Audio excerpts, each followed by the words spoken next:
Welcome to the Learning Pines YouTube. We hope this video helps. You begin by naming the feeling and pausing.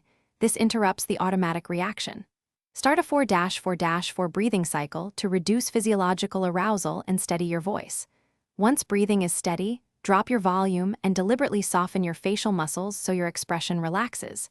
Make sure to adopt neutral posture, straighten but relax shoulders, because posture influences felt emotion. Keep sentences short in your head and speak slowly. That delay gives you control and makes you appear calm rather than frozen. Next, shift from reacting to managing by narrating internally. Describe sensations without judgment so your brain disengages from escalation. Once done, redirect attention outward. Name 5 objects or sounds to break emotional looping and restore cognitive control.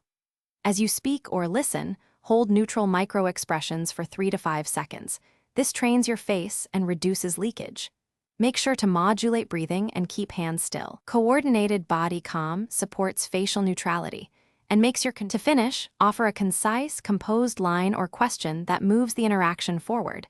This signals you're present and in control. If emotion resurfaces, immediately return to the breathing cycle and shorten what you say. Short sentences reduce expressive risk. Make sure to practice these steps daily in short role plays so neutrality becomes automatic. Troubleshooting. If you still leak emotion, remove yourself briefly. Step outside or take a 60-90 second break, and repeat breathing plus outward focus until you recover composure. Thanks for watching. Consider subscribing if we helped you.